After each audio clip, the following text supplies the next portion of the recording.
Coucou, j'espère que vous allez bien et que vous avez survécu à ce très long mois de janvier qui était interminable. En tout cas, c'est comme ça que je l'ai ressenti. Mais en même temps, il est passé trop vite, je sais pas en fait. Je sais pas, parce que en vrai, ce mois de janvier, en tout cas pour moi, il était trop stressant. J'avais beaucoup de choses à gérer, des trucs stressants pour des projets en cours et tout ça. Comme j'étais focus à fond sur ça et que moi, de toute façon, il m'en faut très peu pour être hyper stressé, j'ai l'impression que tous les jours c'était le même jour, mais en même temps que ça avançait vite. Du coup, en même temps, le mois, je l'ai pas trop vu passer parce que j'avais ça. Et j'ai pas mal travaillé aussi sur le podcast, ça, je suis hyper fier. J'ai sorti 3 épisodes en janvier, c'est incroyable, c'est inédit. Là, on est sur de l'inédit. En ce moment, généralement, c'est un épisode par mois ou un épisode toutes les 3 semaines. Là, il y avait 3 épisodes dans le même mois, vous imaginez. Du coup, j'étais focus sur ça. Généralement, j'ai du mal à faire. C'est très grave, mais j'ai du mal à faire plein de choses à la fois, ou en tout cas, j'aime bien focaliser mon attention sur un truc pour le faire très bien, ou en tout cas pour essayer de le faire au mieux que je peux. Et donc, vu que j'étais focus sur le podcast à fond, j'étais sur ma lancée, et du coup, j'en ai sorti 3. Il y a un épisode sur les résolutions, ou bien plutôt sur pourquoi je ne prends plus de résolutions pendant mon année. Et il y a 2 épisodes de Courrier du cœur, donc c'est 2 parties, où je réponds à vos questions que vous m'avez posées sur Instagram, sur vos problèmes de couple et vos histoires d'amour. Du coup, on parle de rupture, de dépendance affective, on parle d'émotions. Donc, il y a 3 épisodes. Vous avez plein de choses à écouter. Si jamais vous n'avez pas encore écouté, n'hésitez vraiment pas. Et donc, aujourd'hui, nous, je suis trop content. On se retrouve. En fait, j'ai l'impression qu'on se retrouve tout le temps pour faire les bonnes choses. Donc ça, c'est trop cool. Parce qu'à chaque fois que je passe une période très stressante, très angoissante, genre où je travaille beaucoup, je fais tout le temps quand même une petite journée calme, détente, pour me récompenser un peu du travail accompli. Et c'est à ce moment-là que je filme. Donc c'est trop cool, vous avez que les bons côtés. Finalement, il y a que les... on se retrouve en fait que pour les moments de détente. Donc au final c'est trop cool, moi j'adore. Donc c'est ce qu'on va faire aujourd'hui, je sais pas encore exactement c'est quoi le programme, mais ça va être chill comme d'hab, vous le savez, parce que j'ai passé un mois agité et donc là j'ai besoin d'un petit peu de calme et de silence surtout. C'est pas comment là j'ai besoin de silence, genre mes oreilles elles bourdonnent tellement je suis stressé. D'ailleurs je crois que je vais aller me faire une petite tisane avant de commencer vraiment cette vidéo, vous allez... on y va ensemble, enfin je veux dire je vais faire une tisane à la passiflore. Je sais pas si vous connaissez. Bon, je la fais et après je vous explique.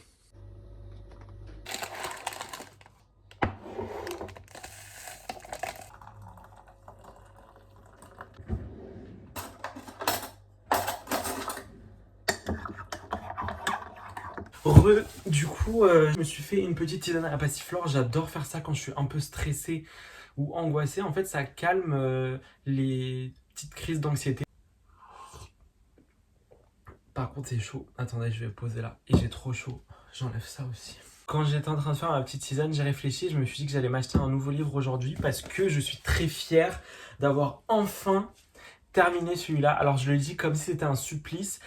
C'était pas du tout un supplice. Il était hyper agréable à lire et j'ai adoré l'histoire. Il est super triste, mais c'est juste que ça fait des mois et des mois que je le traîne. J'avais commencé à le lire, je crois, en août, un truc comme ça. Donc ça fait quand même des mois, des très longs mois, mais en fait j'avais commencé à le lire, j'ai arrêté. Je l'ai repris avec moi quand je suis parti en vacances à San Francisco en septembre. J'ai lu là-bas un peu, et après quand je suis rentré, je l'ai laissé de côté. J'avais pas trop le temps, du coup j'ai fait autre chose. Et là j'ai enfin décidé de le reprendre. En fait, moi il faut savoir que je suis un lecteur tellement lent. En plus, comme c'est des livres en anglais, ça prend encore plus de temps à comprendre tout ce qui se passe. Mon attention, c'est terrible. J'ai du mal à rester concentré pendant un long moment sur un truc. Je suis obligé d'aller sur mon téléphone à côté et tout. Du coup, là, je suis tellement fier de moi. Et en plus, je l'ai fini finalement en pas trop longtemps, je pense en 1 semaine et demie, un truc comme ça. Mais vous savez, ce qui a changé, et ça, je suis très content d'avoir pris cette décision-là, c'est que moi, j'ai remarqué que un des meilleurs moments pour lire, c'est quand tu es dans ton lit avant d'aller dormir et tout. Mais moi, en fait, j'ai jamais eu l'occasion de faire ça parce que juste, j'ai pas de lampe de chevet. C'est trop bête. Automatiquement, quand je vais dormir, j'éteins la lumière de ma chambre et j'ai que mon téléphone avec moi. Et je reste dessus jusqu'à que j'ai envie de dormir et je le pose. Et là, ce que j'ai changé, c'est que j'ai pris la lampe que j'avais sur mon bureau et je l'ai mise en tant que lampe de chevet. Et donc, j'ai de la lumière accessible juste à côté de mon lit. Je sais que c'est débile et tout, mais ça change tout. En fait, c'est juste un petit changement dans mon quotidien qui m'a grave facilité les choses. Et finalement, je l'ai fini et je suis trop content parce qu'il est vraiment bien. Et comme je disais, il est super triste. Mais de toute façon, moi, j'adore les livres tristes. Et ça, c'est, je sais pas si c'est grave ou pas, mais genre ce que je recherche, un des critères quand j'achète un livre, c'est qu'il faut que l'histoire, elle soit triste et bouleversante. Sinon, j'ai l'impression que je ressens pas assez d'émotions dans la lecture. Par exemple, ce livre aussi que moi j'avais adoré de ouf, Alone with You in the Heather, que je vous conseille grave, il est hyper triste. Je ressentais énormément d'émotions, de la peine, de la frustration de la part des personnages, une envie parce que c'est une histoire d'amour, une envie de se retrouver, la peur qu'ils soient séparés pour toujours, etc. Je vous préviens, je vous raconte tout ça, commencez pas à faire ma psychanalyse en mode il a besoin de choses pour souffrir et pour pleurer. Mais c'est vrai que moi, un des critères dans les livres, c'est qu'il faut que ça fasse pleurer les gens.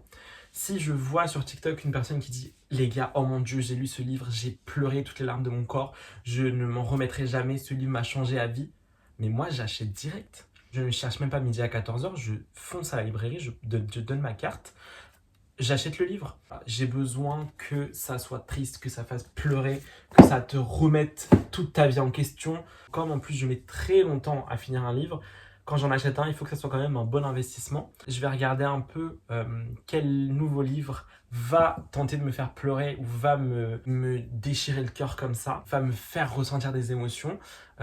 Et dès que je l'aurai trouvé, j'irai l'acheter. Donc là, je pense que c'est ça qu'on va faire. On va aller à la librairie pour trouver le nouveau livre qui va nous faire pleurer. Est-ce que vous êtes chaud? En tout cas, on passe toute la journée ensemble comme d'habitude.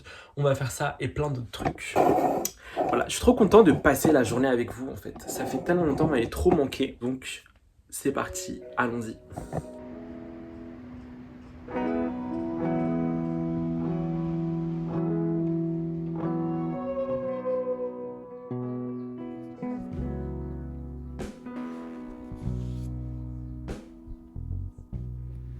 Get out my record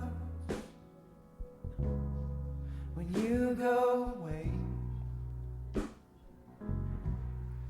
and people are talking. I miss what they say, 'cause it all means nothing, my dear, if I can't be holding you near. Tell me to love me, that's all I need to hear. I sit in my kitchen with nothing to eat, with so many friends I don't wanna meet, 'cause I don't need music in my ear. I don't need the crowds and the cheers, but just tell me to love me, 'cause that's all that I need to hear.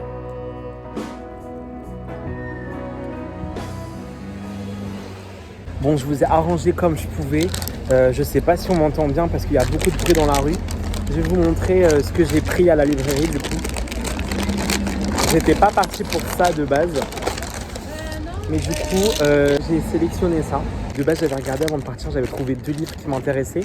Ils en avaient aucun des deux, j'en ai commandé un. Mais en me baladant un peu dans la librairie et tout, mon regard s'est posé sur ce livre-là qui était sur une pile par terre. Et du coup, je l'ai pris, j'ai regardé un peu. Et l'histoire avait l'air hyper intéressante.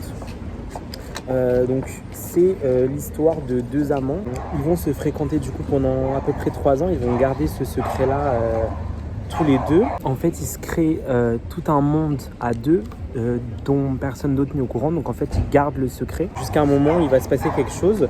Et la personnage principale qui s'appelle Anna, du coup, elle va vivre avec ce secret-là. C'est compliqué pour eux de continuer à vivre avec une vérité dont personne d'autre n'est au courant. Je pense leur monde s'effondre et c'est d'autant plus compliqué à gérer parce que comment tu continues à vivre en te disant que ce que tu as vécu, ça n'existe pas aux yeux du monde, ça n'existe pas aux yeux des autres, il n'y a que toi qui sais ce que tu as vécu en fait. Et donc je pense que ça doit être un livre hyper triste sur la perte d'un être cher, d'un être aimé, et sur réussir à faire un deuil seul. C'est comme ça que j'ai compris la 4e de couverture. Et en fait, je suis trop content parce que la libraire m'a dit qu'elle l'avait lu et qu'elle l'avait adoré. Et ce qui m'a rassuré, c'est qu'elle m'a dit qu'elle l'avait lu par petits bouts pendant sa pause déj à chaque fois. Et je trouve que c'est parfait parce que c'est exactement ce que je cherchais. Je voulais un livre assez simple à lire et qu'on puisse lire par fraction. Vous voyez, les pages, elles sont...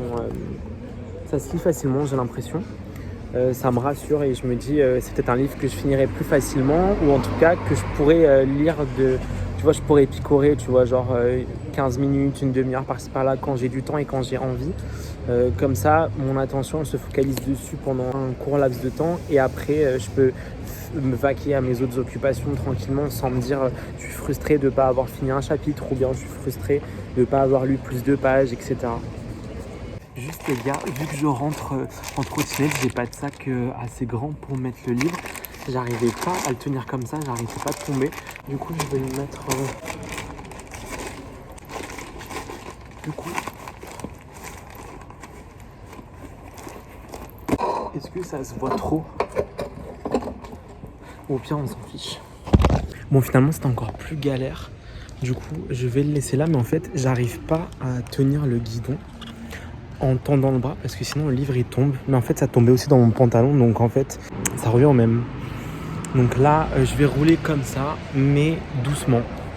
Et j'espère arriver à bon port sans perdre le livre sur mon trajet. Parce qu'il est tombé déjà une fois.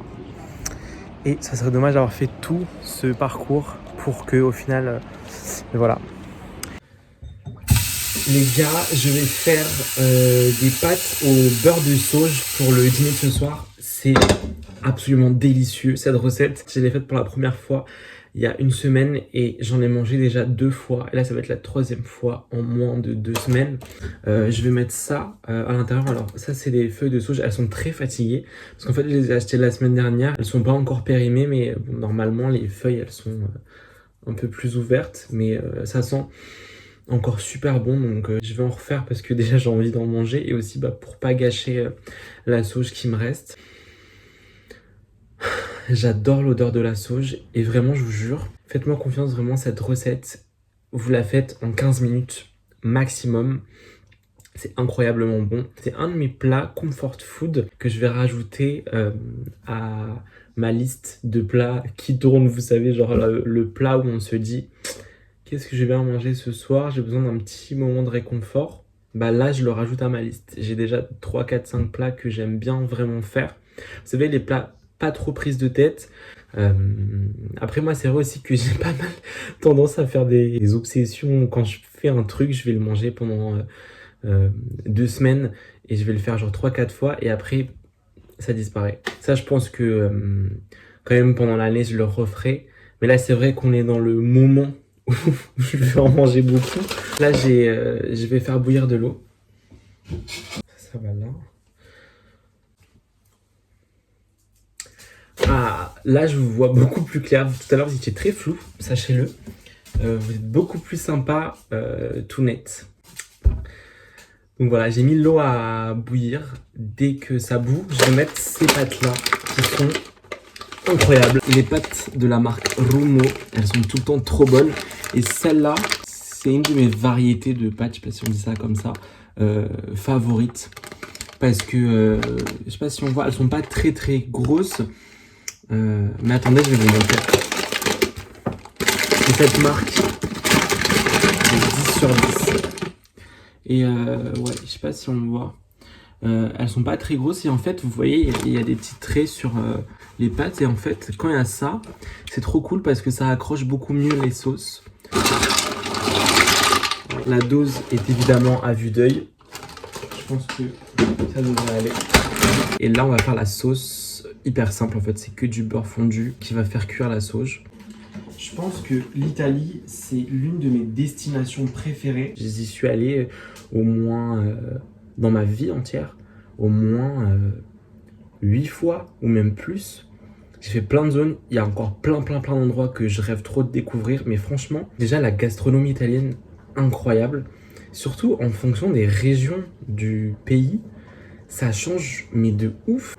Dans les pâtes, il y a 1 million de manières de les faire avec des sauces différentes en fonction des régions, de ce que eux ils cultivent comme aliments, des traditions aussi, etc.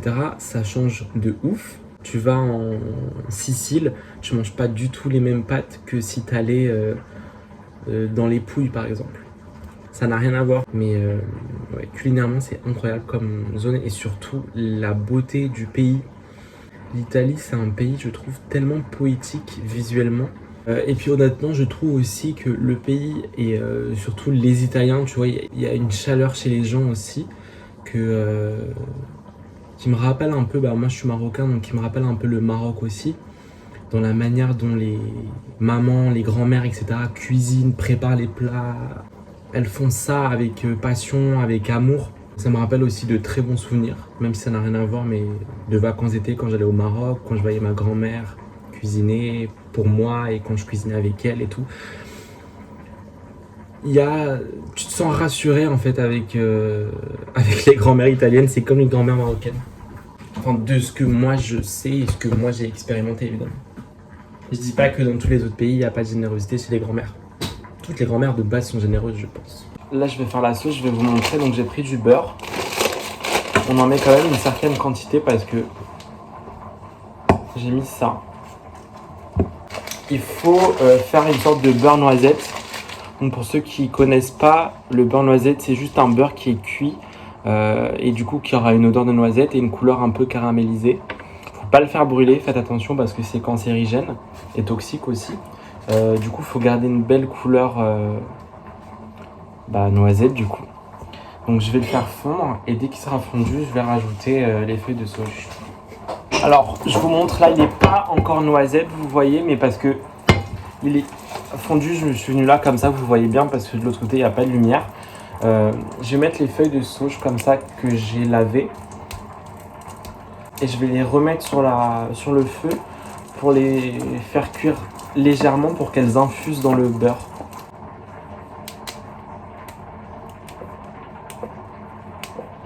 Ce que je vais faire c'est que je vais rajouter une gousse d'ail qui va cuire dans le beurre. Donc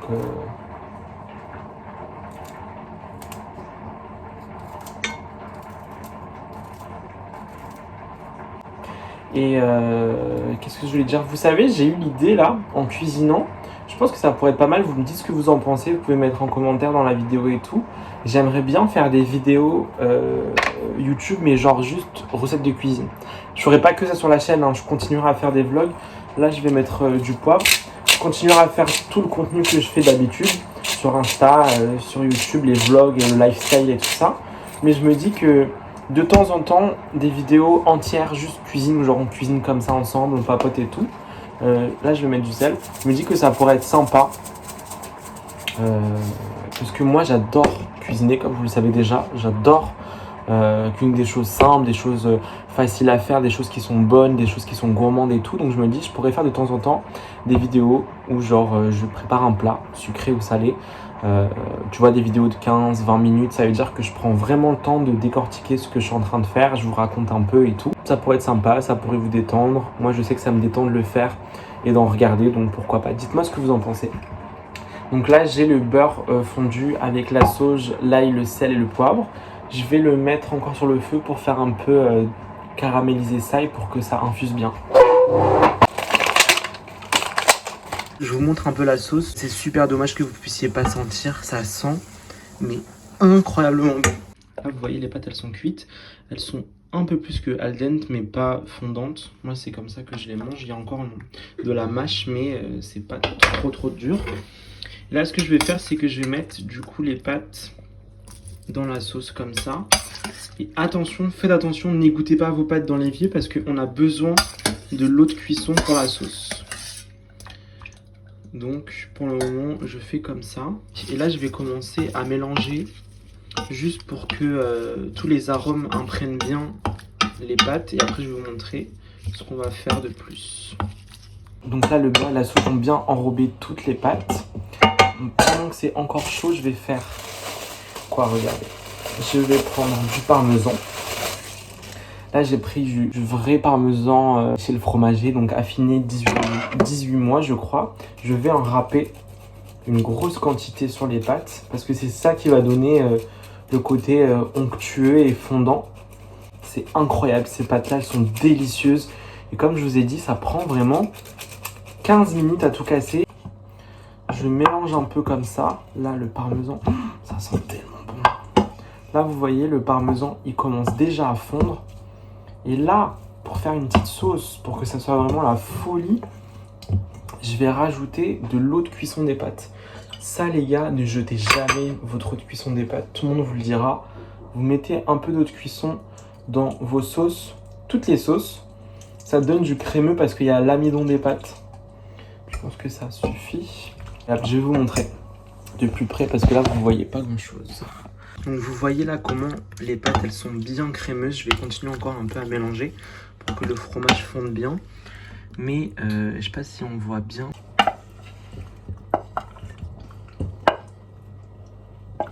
Regardez-moi cette beauté. Maintenant vous comprenez pourquoi j'en ai mangé déjà 2 fois la semaine dernière. Et que je ne m'en lasse pas. Bon allez, je goûte. Ça là. Purée. C'est délicieux. J'ai trop la flemme. Faut que je fasse la vaisselle. Je pense que honnêtement, la vaisselle, on va laisser ça pour demain. Déjà, de mon plat tranquille avec vous. Et la vaisselle. Je veux dire, au bout d'un moment, vous savez les gars, je me suis taché. Vous savez les gars, chaque chose en son temps et chaque problème après l'autre. Faut pas essayer de faire 15 000 trucs en même temps parce que sinon on réussit à rien régler. Là, je me suis fait un bon plat de pâtes. Autant profiter de ça à fond vu qu'en plus on est un peu ensemble. Et la vaisselle, j'ai envie de te dire, c'est un problème qui attendra. Ça, c'est une philosophie de vie quoi. Vous savez quoi? Vu que ce soir c'est un peu la folie et qu'on a fait notre petit plat comfort food et tout, est-ce qu'on n'agrémenterait pas ça avec un petit coca? Un coca en verre en plus. Moi je pense que c'est une excellente idée. Yes. Les coca en verre comme ça, c'est que pour les occasions. Et vous savez c'est quoi l'occasion de ce soir? C'est nos retrouvailles et aussi la récompense de semaines de dur travail intensif. Je vais mettre des petits glaçons aussi. 1, 2, 3. Et je me dis carrément que on va se mettre une petite rondelle de citron. Parce qu'on est vraiment là au max. Là avec la rondelle de citron dans le coca, mais on est au max. L'impression d'être au bar du coin. Non, pas le bar du coin. Un bar vraiment de qualité.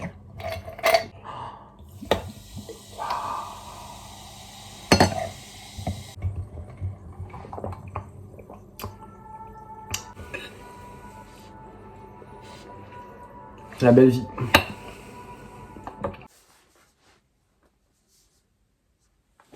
Franchement, ce petit moment de bonheur quand tu t'allonges dans ton lit, un peu sereinement, tu vois, parce que t'as passé une bonne journée. J'ai fait franchement tout ce que j'aime. On a acheté des livres, on a pris un café, on a cuisiné ensemble, on s'est baladé. Bref, que des petits plaisirs comme ça que j'adore. Et là, je suis en train de découvrir le nouveau livre que j'ai acheté tout à l'heure. Donc, franchement, par contre, il y a peut-être juste un petit souci. C'est que là, je suis pas du tout avancé dans le livre. Mais j'avoue que pour le moment, je suis un peu déçu. Je vais continuer quand même. Parce que je l'ai acheté aujourd'hui et qu'il faut bien lui donner une chance. Mais j'avoue que je m'attendais à un petit peu mieux et surtout ça me perturbe un peu. Je vous avais montré tout à l'heure, mais en gros c'est écrit. Bon là c'est à l'envers donc vous voyez rien, mais vous voyez on dirait que c'est écrit un peu comme un poème. Ça veut dire que c'est des phrases très très courtes et avant de finir la phrase, elle va à chaque fois à la ligne. Du coup ça saccade un peu trop le récit et ça me perturbe en fait. J'ai l'impression que j'arrive pas à me concentrer. Mais je vais quand même continuer à lire. Donc je vais vous laisser là. Merci beaucoup d'avoir partagé ce petit moment avec moi. Je suis trop content qu'on se retrouve enfin sur YouTube. J'espère que ça vous a plu et que vous avez passé du bon temps avec moi. Je vous embrasse très très très très très très très fort. Ah oui, et n'oubliez pas de vous abonner si ce n'est pas déjà fait et si vous aimez le contenu. Et likez la vidéo. Laissez-moi un petit commentaire pour me faire coucou, pour me donner vos impressions, me dire comment vous allez ou ce que vous avez aimé dans la vidéo. Voilà. Je vous embrasse très très très très très très très fort et à bientôt. Bisous besties.